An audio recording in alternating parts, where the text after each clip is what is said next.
नमस्कार विद्यार्थी मित्रांनो, BMS मराठी या यूट्यूब चॅनलवर आपलं पुन्हा स्वागत आहे। तर आज आपण सुरुवात करत आहोत पदार्थ विज्ञानच्या पहिल्या चॅप्टरला, ज्याचं नाव आहे आयुर्वेद निरूपण।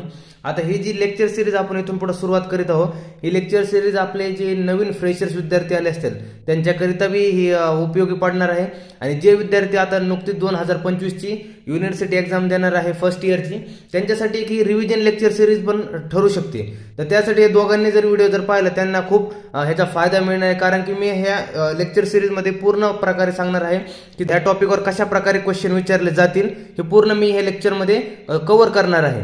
तर चला आपल्या व्हिडिओला सुरुवात करूया। तर आता पहिला चॅप्टर बघायचा आपल्याला आयुर्वेद निरूपण। आता काय सांगितलंय, आयुर्वेद हे एक प्राचीन म्हणजे सनातन वैज्ञानिक एवं चिकित्सा शास्त्र आहे। कसं म्हटलंय, प्राचीन आहे म्हणजे सनातन म्हटलंय, त्यानंतर वैज्ञानिक म्हटलंय म्हणजे वैज्ञानिक सांगितलंय, आणि त्यानंतर चिकित्सा शास्त्र सुद्धा सांगितलं आयुर्वेद, अशाच प्रकारे आयुर्वेद सांगितलंय। आता पुढे बघूया काय सांगितलंय की आयुर्वेद हा शब्द कसा बनलाय। तर आयुर्वेद हा शब्द कसा, आयुः प्लस वेद या दोन शब्दांनी आयुर्वेद हा शब्द बनलेला आहे असं सांगितलंय।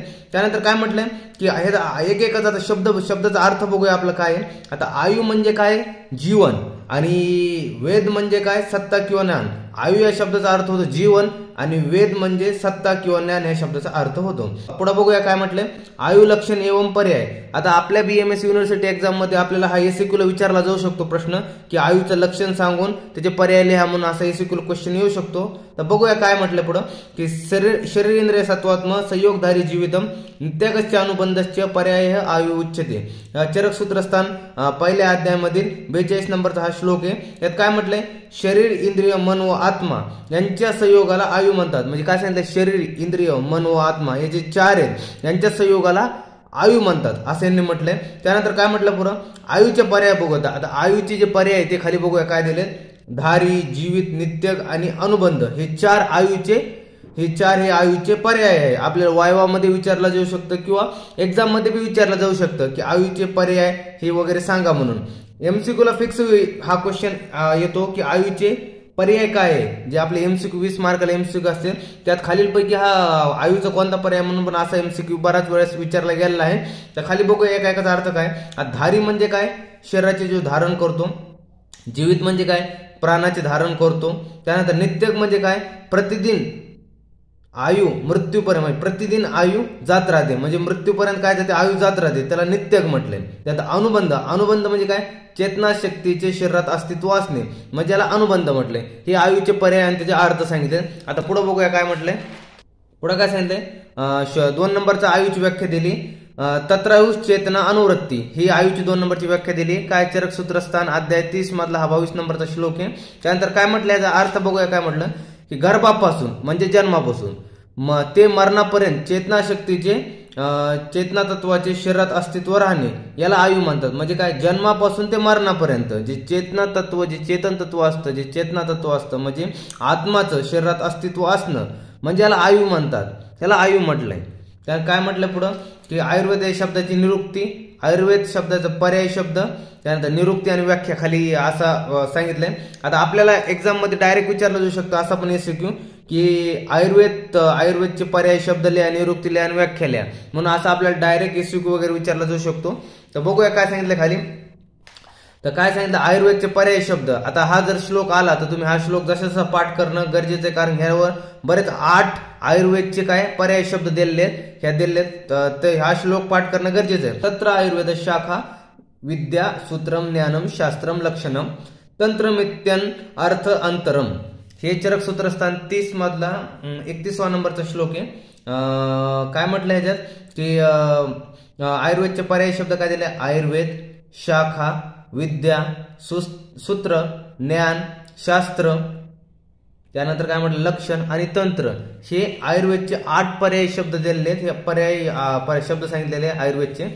त्या काय म्हटलं खाली, यातील प्रत्येक शब्द हा एकाच अर्थाला संबोधित करतो। म्हणजे आता बघूया पुढे काय म्हटलंय की निरुक्ती एवं व्याख्या। आता निरुक्ती आणि व्याख्या सांगायची खाली। आता काय, आयुष्यवेद आयुर्वेद हे पहिलं आपल्याला व्याख्या दिली। तर काय, जीवनाविषयी शास्त्र म्हणजे आयुर्वेद, जे जीवनाविषयी शास्त्र म्हणजे आयुर्वेद। आता दुसरी व्याख्या बघूया काय म्हटलंय, वेद येती बोध येती त्यर्थ। काय, चक्रपाणी यांचा श्लोक आहे। काय म्हटलंय, अर्थात ज्याच्या द्वारा ज्ञान किंवा बोध होतो तोच आयुर्वेद. ज्याच्याद्वारा ज्ञान किंवा बोध होतो त्याला आयुर्वेद असं म्हटलंय. त्यानंतर आता 3 नंबरची व्याख्या बघूया काय म्हटले आयुर्वेदची. काय सांगितली? आयुर्विद्यते न्यायते अनेन इति आयुर्वेद. हा डल्लन यांचा श्लोक आहे. काय म्हटलं, याचा अर्थ काय होते जाणून घ्या. आयुला ज्यामुळे जाणले जाते त्याला आयुर्वेद म्हणतात, यांनी असं सांगितलंय. त्यानंतर आयुर्वेदचे आता पुढे लक्षण सांगितलंय. आता हे लक्षण खूप महत्वाचं आहे, खूप IMP आयुर्वेदचं लक्षण आहे. फिक्स एसिक्यूला बराच वेळ हा विचारला गेलेला आहे. खूप IMP आहे हा आयुर्वेदचं लक्षण. आपल्या डायरेक्ट जर युनिव्हर्सिटी एक्झाम मध्ये पण आपल्याला विचारलं जाऊ शकतं की 5 मार्कसाठी आयुर्वेदचं लक्षण वगैरे सांगा. तर बघूया काय सांगितलंय. हितम सुखम दुःखम आयुस्तस्य हित अहितम मानम तच्च यत्रोक्तम आयुर्वेदस उच्यते. काय म्हटलंय की ह्या श्लोकचा अर्थ बघूया. हितकर आयु, अहितकर आयु, सुखकर आयु, दुःखकर आयु या 4 प्रकारचे आयुसाठी हित म्हणजे पथ्य, अहित म्हणजे अपत्य बाबतचे मान प्रमाण आणि आयुबद्दल स्वरूप ज्या शास्त्रात वर्णित आहे त्याला आयुर्वेद म्हणतात. म्हणजे काय म्हटलं, आपल्याला आयुचे 4 प्रकार सांगितले यांनी की हितकर आयु, अहितकर आयु, सुखकर आयु, दुःखकर आयु. हे जे 4 आयु आहे त्यांच्यासाठी पथ्य म्हणजे हित, ज्या पथ्य म्हणजे काय, जे चांगले आहेत बाबा, आणि अपथ्य म्हणजे जे वाईट आहे, जे अहित आहे, जे वाईट आहे वगैरे, तर ते या बाबीचे जे मान प्रमाण आणि आयुबद्दल जे स्वरूप आहे ते कोणत्या शास्त्रात वर्णित असेल त्याला काय म्हटलं, आयुर्वेद. ह्याला आयुर्वेद असं सांगितलंय. त्यानंतर काय म्हटलं पुढं की आता हितकर आयु बघू. एक आयु आपल्याला बघायचं. आता हितकर आयु बघूया. हितकर आयु म्हणजे काय, जो मनुष्य प्राणी मात्राच्या हितचिंतक व हितकर्ता आहे त्याला हितकर म्हणतात. त्यानंतर काय म्हटलंय, दुसऱ्याची धनाची इच्छा ठेवत नाही, म्हणजे जो दुसऱ्याची धनाची इच्छा ठेवत नाही तो हितकर आयुमध्ये येतो. त्यामुळे काय म्हटलंय, सत्यवादी, शांतीप्रधान व समाधानी आहे. जो सत्यवादी असतो, शांतीप्रधान असतो व समाधानी आहे हे हितकर आयुमध्ये येतं.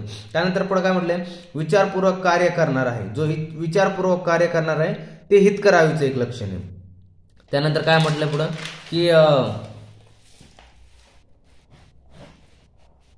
पुढं काय म्हटलंय की सावधानीपूर्वक धर्म अर्थ काम यांचे पालन करतो ते हितकर आयुच्या लक्षणमध्ये येतं.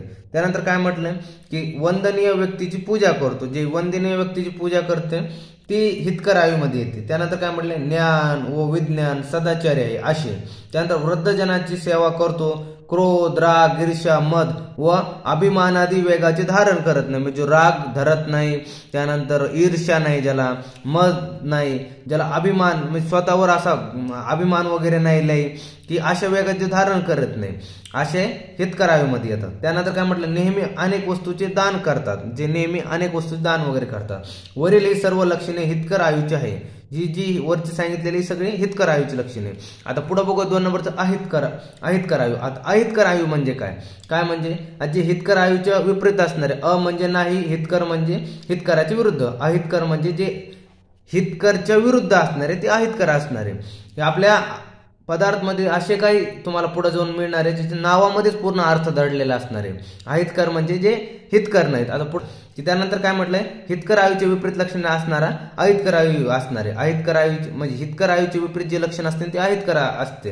म्हणजे कसं म्हटलंय की जे काय म्हटलंय, नेहमी अनेक वस्तूचे दान करतात हे हितकर होतं. तिथं विरुद्ध कसे, जे वस्तूचे दान करत नाहीत वगैरे. त्यानंतर इथं काय म्हटलं, वंदनीय व्यक्तीची पूजा करतात हे हितकर आयुचं लक्षण होतं. त्यांची वंदनीय व्यक्तीची पूजा करत नाही ते अहितकर आहे. ते आणखी काय म्हणते, जे सावधानीपूर्वक धर्म अर्थ काम यांचे पालन करतात ते हितकर असतं. त्यानंतर जे सावधानीपूर्वक धर्म अर्थ काम यांचे पालन करत नाही ते अहितकर आयुचं लक्षण आहे. त्यानंतर आता पुढे बघूया काय म्हटलंय. आता सुखकर आयु हा 3 नंबरचे आयु आहे. सुखकर मध्ये काय म्हटलंय की जो मनुष्य काय म्हटलंय, आता सुखकर मध्ये बघूया काय म्हटलंय, जो मनुष्य शारीरिक व मानसिक रोग रहित आहे, म्हणजे ज्याला शारीरिक विकार नाही आणि मानसिक विकार पण नाही, असा सुखकर आयुमध्ये येतो. विशेषतः तरुण आहे, अशी जी विशिष्ट तरुण आहे ज्याच्या शरीराचे बल व वीर्य स्थापित आहे, ज्याच्या शरीरामध्ये बल आहे वीर्य असे स्थापित आहे, अशी व्यक्ती सुखकर आयुमध्ये येते. जो तो यशस्वी पुरुषार्थी व पराक्रमी. त्यानंतर काय म्हटले, जे ज्ञान विज्ञानाने संपन्न असन ते सुखकर आयुमध्ये येतात. त्यानंतर आता काय म्हटलंय, दुःखकर आयु. आता दुःखकर आयु म्हणजे कशी, वरील सुखकर आयुच्या विपरीत लक्षण जे असतील ते दुःखकर आयु असेल, म्हणजे विरुद्ध एकमेकाच्या. काय की जे दुःखकर आयु म्हणजे काय, जो मनुष्य शारीरिक व मानसिक रोग रहित आहे ते कसे सुखकर आयुमध्ये. जो आता पुढे आपल्या दुःखकर मध्ये काय, जो मनुष्य शारीरिक व मानसिक रोगाने ग्रस्त आहे ते कसे असेल, हे दुःखकर आयुमध्ये येतील. असे हे चार आयूचे प्रकार आहेत. कोणते? सुक्कर, पहिलं कोणतं? हितकर, अहितकर, त्यानंतर सुक्कर आणि दुःखकर, हे चार. आणि चार मध्ये जे हितकर असेल त्याच्या विपरीत अहितकर असेल, जे सुक्कर असेल त्याच्या विपरीत दुःखकर, हे लक्षण चार आयूचे लक्षण आपण पाहिलं आहे. हे IMP MCQ ला विचारलं जाऊ शकतो. तर आजच्या व्हिडिओमध्ये आपण एवढंच बघणार आहे. पुढच्या व्हिडिओमध्ये आपण ह्याचा पार्ट 2 घेऊन येतो आहोत. तर आजचा व्हिडिओ आवडला असेल तर चॅनलला लाईक शेअर सबस्क्राईब करा. चला भेटूया नवीन व्हिडिओमध्ये. तोपर्यंत धन्यवाद.